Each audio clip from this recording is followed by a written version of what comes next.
അസ്സലാമു അലൈക്കും വറഹ്മത്തുള്ളാഹി വബറകാത്തു. നമ്മൾ ഖബർ സ്വപ്നം കണ്ടാൽ എന്താണ് വ്യാഖ്യാനം? ഖബറിൽ മയ്യത്തിനെ ഇറക്കി വെക്കുന്നതായിട്ട് കണ്ടാൽ എന്താണ് വ്യാഖ്യാനം? ഖബർ മറമാടുമ്പോൾ എന്താണ് അതിൻ്റെ വ്യാഖ്യാനം? മയ്യത്തിനെ കണ്ടാൽ എന്താണ് വ്യാഖ്യാനം? മയ്യത്തിനെ കുളിപ്പിക്കുന്നത് കണ്ടാൽ അതിൻ്റെ വ്യാഖ്യാനം എന്താണ്? മയ്യത്തിനെ കഫൻ ചെയ്യുന്നത് കണ്ടാൽ അതിൻ്റെ വ്യാഖ്യാനം എന്താണ്? മയ്യത്തിൻ്റെ കൂടെ കിടക്കുന്നതായിട്ട് സ്വപ്നം കണ്ടാൽ അതിൻ്റെ വ്യാഖ്യാനം എന്താണ് എന്നുള്ളതൊക്കെ നമ്മൾ ഒരുപാട് വീഡിയോസുകൾ അതിനെക്കുറിച്ചിട്ട് പറഞ്ഞിട്ടുണ്ട്. മയ്യത്തുമായി ബന്ധപ്പെട്ടിട്ട് തന്നെ ഒരുപാട് പറഞ്ഞിട്ടുണ്ട്. ഖബറിനെ കുറിച്ചിട്ട് നമ്മൾ പറഞ്ഞിട്ടുണ്ട്. ഇന്ന് നമ്മളിവിടെ സംസാരിക്കാൻ വേണ്ടി പോകുന്നത് ഖബർ, അതിൽ ജീവനുള്ള ഒരാൾ, ഖബറിൽ ജീവനുള്ള ഒരാൾ അങ്ങനെ സ്വപ്നത്തിൽ കാണാം. അതായത് നമ്മൾ ഖബർ മാന്തി നോക്കുമ്പോൾ അതിനുള്ള ഒരാൾക്ക് ഇങ്ങനെ ജീവനുണ്ട്, അങ്ങനെ സ്വപ്നം കണ്ടാൽ എന്തായിരിക്കും അതിൻ്റെ വ്യാഖ്യാനം എന്നുള്ളതാണ് ഇന്ന് നമ്മൾ സംസാരിക്കാൻ പോകുന്നത്.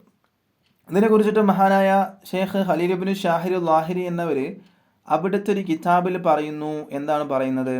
ഒരാൾ ഖബർ തുറക്കുകയും ഒരാൾ ഖബർ അങ്ങനെ തുറക്കുന്നതും അതിലൊരാൾ ജീവനോടെ കാണുകയും ചെയ്താൽ അതിൻ്റെ വ്യാഖ്യാനം നല്ല വ്യാഖ്യാനമായിരിക്കും. അതിൻ്റെ വ്യാഖ്യാനം കാരണം മോശമായൊരു സ്വപ്നമാണ് അല്ലേ? ഖബർ നമുക്ക് മാന്താൻ പാടില്ല, ഖബർ എന്താക്കാൻ പാടില്ല, മാന്താൻ പാടില്ല, തുറക്കാൻ പാടില്ല. പക്ഷേ അതിനുള്ളിൽ ആൾക്ക് ജീവനുണ്ട്. അപ്പോൾ അത് നല്ലൊരു സ്വപ്നം തന്നെയാണല്ലോ, ജീവനുണ്ട്. അപ്പോൾ അങ്ങനെ സ്വപ്നം കണ്ടാൽ അതിൻ്റെ വ്യാഖ്യാനം എന്താണ് എന്നുള്ളതാണ് പറയുന്നത്. സന്തോഷം, ഹൈറ് അവന് കിട്ടും എന്നാണ്. എനിക്ക് സന്തോഷം ഉണ്ട് അവൻ്റെ ജീവിതത്തിൽ, അവനക്ക് ഒരുപാട് ഹൈറുകളും കിട്ടും എന്നുള്ളതാണ് അതിൻ്റെ വ്യാഖ്യാനം. ഇനി തഖ്വയുടെ വിഭാഗത്തിൽപ്പെട്ട ആളാണ് കാണുന്നതെങ്കിൽ അവനിക്ക് ദുനിയാവിലും ആഖിറത്തിലും നന്നാകും എന്നാണ് ഇതിൻ്റെ വ്യാഖ്യാനം. ദുനിയാവിലും അവനിക്ക് ഒരുപാട് ഹൈറുണ്ടാവും, ആഖിറത്തിലും ഒരുപാട് ഹൈറുണ്ടാകും എന്നുള്ളതാണ് വ്യാഖ്യാനം. അപ്പോൾ ഖബറിൽ ജീവനുള്ള ആൾ, അതായത് ഖബർ തുറക്കുകയും തുറന്നപ്പോൾ അതിനുള്ളിൽ ഒരാൾ ജീവനുള്ളതായിട്ട് കാണുകയും ചെയ്താൽ അതിൻ്റെ വ്യാഖ്യാനമാണ് ഇവിടെ പറഞ്ഞത്.